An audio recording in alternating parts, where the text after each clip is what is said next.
chouchous, j'espère que vous portez en éveil. Moi, ça va, par la grâce de Dieu. Je viens aujourd'hui pour vous parler d'un sujet qui me tient à cœur, les relations à distance. Qu'est-ce que j'en pense? Je peux dire que les relations à distance, comme le mot le dit, à distance, c'est des relations qui peuvent aboutir à une chose sérieuse, à une relation sérieuse, comme aussi ne pas aboutir à une relation sérieuse. Ça dépend au fait de ceux-là qui sont dans la relation au fait et de la manière dont ils voient la relation. De nos jours, ça demande plus parce que le monde a évolué et puis chaque être humain a sa manière de penser.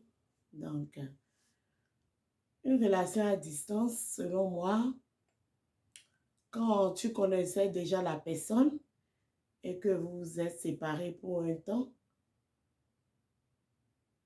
c'est que vous avez quand même déjà pris l'occasion de vous connaître ou bien vous vous connaissez quand même déjà. Donc là, quand même, vous pouvez faire tout possible pour que la relation marche au fait. L'autre côté où vous ne vous êtes jamais vu et que vous êtes juste rencontrés sur Internet ou par le biais d'un ami, d'une soeur, en tout cas, vous ne vous êtes jamais vu.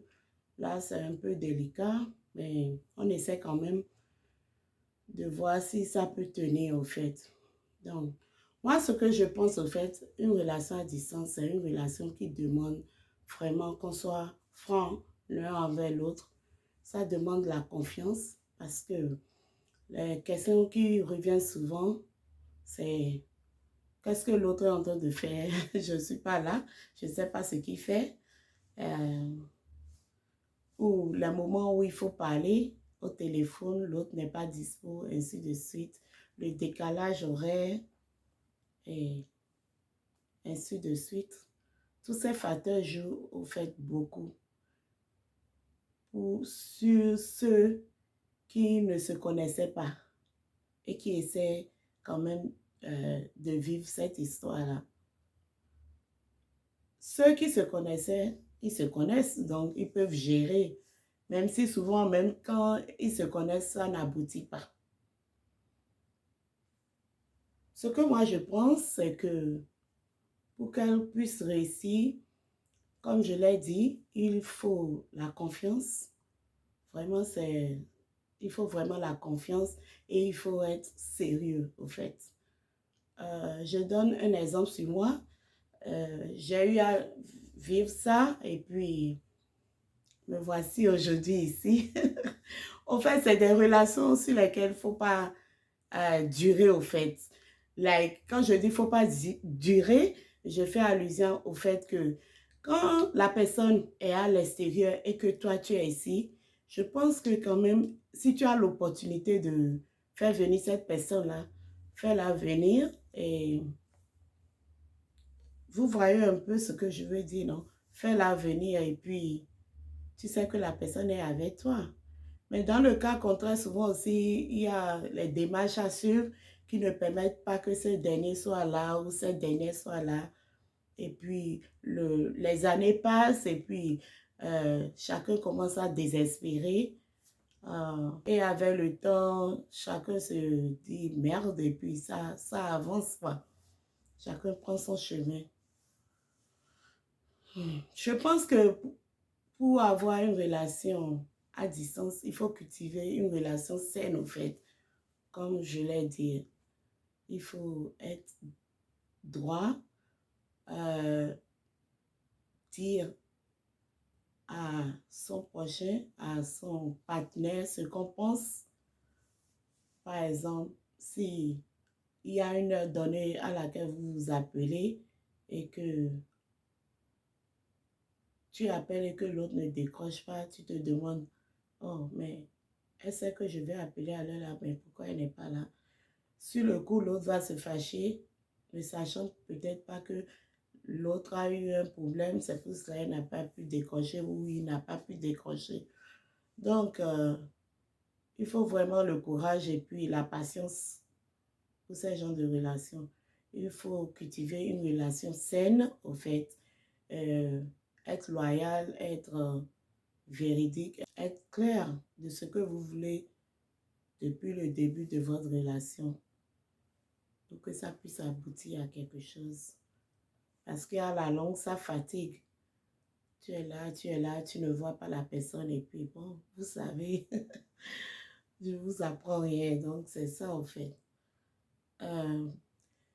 Les astuces pour que une relation à distance puisse passer, c'est quoi? Selon moi, même quand vous ne connaissez pas la personne, vous pouvez aller en date, like, je ne sais pas comment je vais dire ça, date,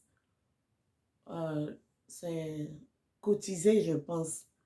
Vous pouvez cotiser la personne.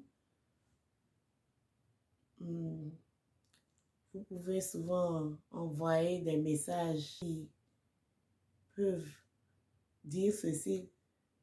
Rencontre-moi rencontre-moi à 8 heures pour qu'on cause, je t'invite. Tu peux être en train de dîner là-bas et demander aussi à l'autre en train de dîner ici. C'est tout ça là, ça crée un lien au fait, ça crée un lien, vous comprenez.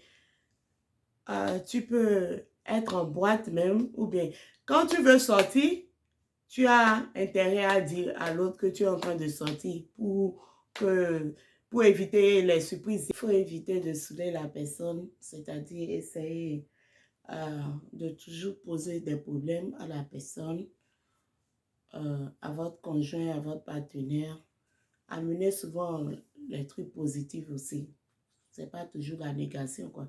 N'amenez pas toujours les trucs négatifs, comme quoi j'ai quelques soucis, je me sens pas bien aujourd'hui.